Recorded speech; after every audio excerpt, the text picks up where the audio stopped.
Hi everyone, this is Trisha. Today is April 16th. We're going to finish 1 Corinthians chapter 14, verses 20 through 25. To be perfectly frank, I'm getting exasperated with your childish thinking. How long before you grow up and use your head, your adult head? It's all right to have a childlike unfamiliarity with evil. A simple no is all that's needed there. But there's far more to saying yes to something. Only mature and well-exercised intelligence can save you from falling into gullibility. It's written in Scripture that God said, "In strange tongues and from the mouths of strangers I will preach to this people, but they'll neither listen nor believe." So where does it get you? All this speaking in tongues no one understands? It doesn't help believers, and it only gives unbelievers something to gawk at. Plain truth speaking, on the other hand, goes straight to the heart of believers and doesn't get in the way of unbelievers. If you can come together as a congregation and some unbelieving outsider walks in on you as you're all praying in tongues, unintelligible to each other and to them, won't they assume you've taken leave of your senses and get out of there as fast as they can?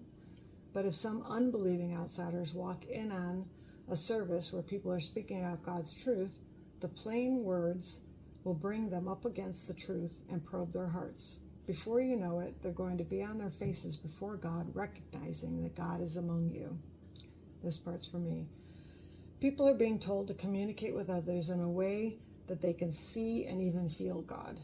They're being admonished for communicating in a way that steers people away from God. This understanding continues to define my respect for and method of communicating to others and to myself. Everyone talks to themselves, not just me. The perfect story continued day 8. So about 2 months after Mike and I met, we went on our first date, March 14th, 1981.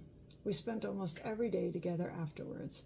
We both worked full-time, but spent all our available time enjoying life, always to the fullest. Less than 3 months later, just before my 18th birthday and the day I was supposed to graduate high school, I moved into his parents' home. My dad allowed me to keep the old car he got me for graduation. I had a job and I was already accepted to college.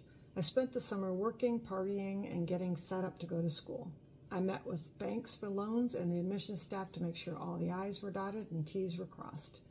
My dad pleaded with me to spend a month in Texas with my brother in hopes that I would attend college there and end any relationship I had, which he feared would take me off any good path he had hoped for me.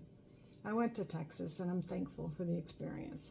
However, I was very excited to return to my home with Mike before starting college in Ohio. I hope you all have a blessed day.